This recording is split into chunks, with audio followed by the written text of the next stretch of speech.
Hello, I'm Michael Redmond, professional Go player. In this video I'm going to be talking about the Sanrensei. There was a period in my career where I played almost all of my games with black. I played the Sanrensei. So it was one of my favorite openings. It's not so common nowadays. People are a bit more afraid to play it in this modern era where we have superhuman computer programs that don't really suggest this move very much. But my goal in this video is going to be to convince you that it's okay to play the Sanrensei. So that's going to be the name of my video probably. Let's go back to the first move just to talk about the start point itself. This move has been around for a long time. So actually they started with start points in ancient China also. And so it's thousands of years old. And we just don't know how many thousands of years it is. So it's an ancient move, but there was a period in Go history where people preferred to play the 3-4 point. So that would be this move, and then they would play in corner enclosure. If they got a chance, they would play in a corner enclosure P17 or P16. So something like that. And the 3-4 point is still played, but the start point made a comeback. It got back into fad, you might say, in the 20th century. And the idea with this modern version, you might say, of the start point is that when compared to the 3-4 point, it's closer to both sides. So it's closer to the upper side of the board and the right side, and therefore the center of the board also. So it works well for quick development toward the sides and the center of the board. So it's slightly de-emphasizing the corner territory and emphasizing development towards the sides and the center. So that's a very important point that is especially true in the Sanrensei opening, which translates to mean 3 stars. So it's 3 star points here on the right side of the board.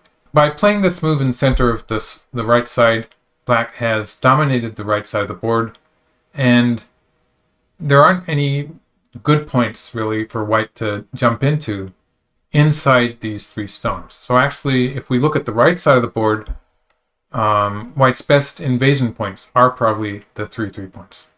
So in this first video, I'm going to be talking about white invading the 3-3 point immediately. This is a move that has been played in recent years. We didn't always play it. This early invasion towards the 3-3 point, for people who've played the star point, it can be kind of an annoying problem. There are a lot of relatively complicated Josekis associated with it, and even the direction of play can be hard to judge.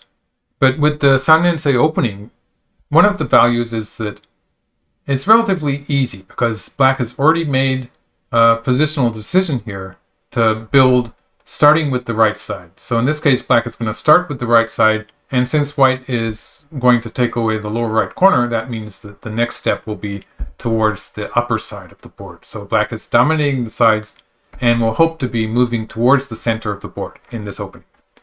So it naturally follows that black is going to cover from the right side, starting to build this area here. So this is the area.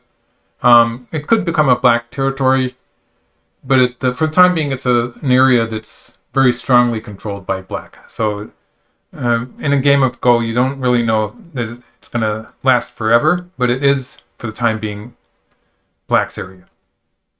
So we're going to start with this Joseki. And we have a position like this. It's good to know what the local move is for both sides. And then you can think about the overall position. So black's local move here is to extend. And I'm not going to be talking about all those complicated Josekis that start with black playing here, and they sort of turn around the Joseki so black dominates the lower side instead of the right side, white gets the right side and stuff like that. They don't really apply to this opening, so you don't even have to worry about them. So locally, black's good move is to extend here. Very simple. It's a very simple Joseki. This is actually feasible, but it doesn't follow the theme that I want to have with this video, and the idea that black wants to dominate the sides and the center of the board. When you play locally like this, it gives white an opportunity to play the first move towards the upper right corner. So white would be playing here, or maybe the 3-3 invasion again. And it's going to reduce the amount of the board that black controls. It's going to give black a very solid moyo on the right side of the board, but it's going to be less space. So I'm going to try to show you an opening where black is focusing more on controlling a large area. Controlling a large area will give you that much more area where you have an advantage in any fight that comes up. So you control a large area and then you can start attacking. So if white plays like this is white's follow-up locally in the lower right corner. When white does that, it's good to know that black's local move, if black wants to play locally, is this knight move. But again, when we think of dominating large areas of the board, in this case, it's a good idea to play towards the upper side. And I'm going to have black jump here. So what's happening with this move is it has to do with those two marked stones on the right side of the board. This one here at O17 is giving black a strong position towards the upper side. And this one at Q10 is dominating the right side of the board. So black has control of the sides and is ready to spread out into the center. And doesn't really have to worry so much about white invading on the upper side. So that's why I'm not playing some move like this or this, which would not be active enough. Black wants to move more actively towards the center of the board and is not really worried about some kind of an invasion towards the upper side. If white invades the upper side, black will be immediately attacking. So an extreme example of that would be the third line, which is a bit too deep probably, but black's going to be enclosing that and black will continue to surround the center here. It's going to be painful for white. So black doesn't really have to worry about that invasion on the upper side. Black can handle it. So going back to this position, I'm going to suggest this move for white. So this is a solid move, sort of mirroring black's move. It starts to build on the upper left corner, and it's trying to reduce black's potential towards the center of the board. When white plays the knight's move like this, a solid move, at any point you can play a shoulder hit. So I'm going to have you play the shoulder hit here whenever white plays that move. And this is going to help black to dominate the center of the board, build the moyo. You can see black's focusing on the upper right part of the board in this case. So white has two local answers to this. White can crawl or white can push. So in either case, black is going to jump. If white crawls, black jumps. If white pushes, black jumps. And when this happens, you have to be ready for what you're going to do if white wedges. So if white wedges in this case, you don't want to play a slow or heavy move. You want to play something that is active and covers a lot of space. So that's why it's good to play a knight's move here, which is already sort of drawing a line towards the center of the board. You can already see that black is starting to enclose a huge area here, which if black actually gets it, it's going to be more than 10 by 10, so it's going to be more than 100 points. So at some point, white's going to have to dive into this area, which is dominated by black already, and it's going to be a fight where black is going to have opportunities to attack. So that's the whole idea here. Just looking at the same variation with white crawling. If white wedges, again, black is going to play a light connection with the knight's move, and again, black is starting to dominate the center. At some point in the game, it will be a big move for black to extend here. So you can play this the first time you think you have freedom of choice to do it. And you can see how black is building the moyo here. Once you have a kind of an outline like this, the outer boundaries, they're sort of defined with a line of stones here and a line of stones here. And so you want to start knitting them together. You don't actually have to surround the whole area. So it's a good idea at this point to start consolidating with some move like this. Just making it difficult for white to dive in. Because even a part of this huge area is going to be enough for black to win the game. You can see how there's no way white can compete with these areas here, which are so much lower and close to the edge of the board. This area in the center, if it turns into territory, it's going to be huge. Okay, so that was white crawling. Frankly, I don't think that's the best move for white, and I'm going to go with this move. So white pushes here, and black jumps. If white wedges here, just remember to play the knight's move here. And maybe white's not going to wedge at all. So it's probably a good idea for white just to leave it like that. And let's have white play this huge move on the right. So to finish this video, I'm going to be talking about what can the following up moves in the lower right corner again, because this is kind of one of the focuses of this video. Locally, if black wants to play a local move, black can play the knight's move here, and this does expand black's moyo. So that would be black's local move. It's also important to spread out to the left side of the board. Black has already controlled the center from the upper left area, so black can play here and here to start building on the left side of the board. Black is looking at moves like this slide towards the corner or covering here, which would dominate the upper side and start to squeeze white in the corner there. And in the lower right corner, white's next move is to push here. So we have to be ready for this when black has played away. And black's key move here, it's a proverb, it's a Go proverb, so people should know it.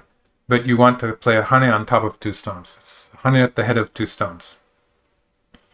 So that's this move. And if white hane is against it, you can extend.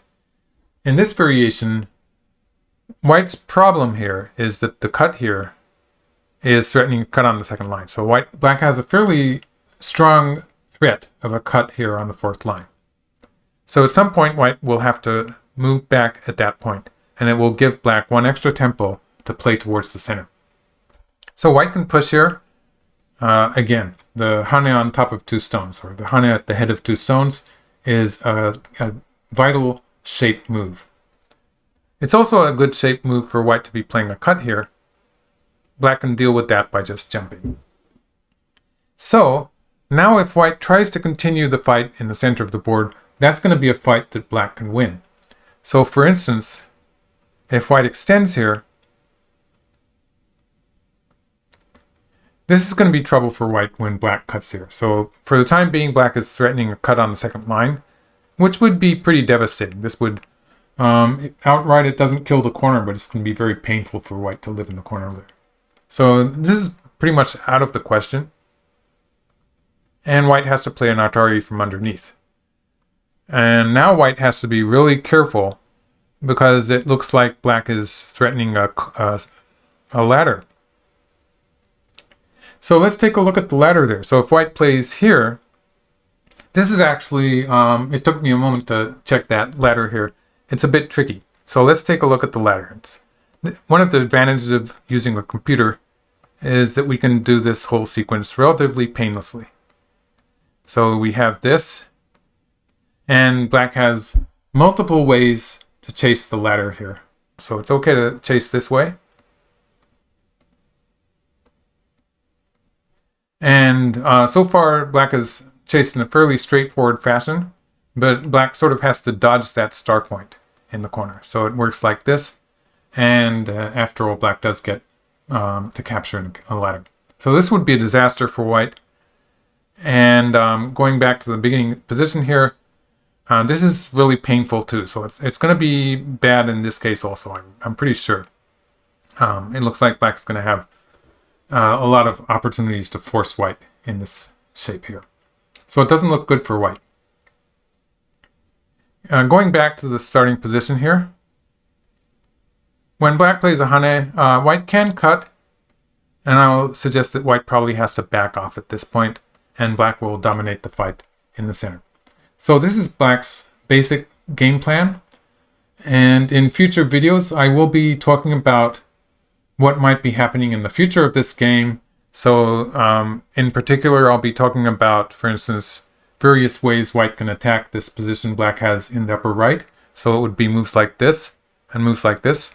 So I'll choose a board position where I can talk about these local Joseki situations, which are probably troublesome for some players. And of course, you probably want to know what happens if white plays in here also. So those will be subjects of later related videos. So thank you for watching, and I'll see you next time.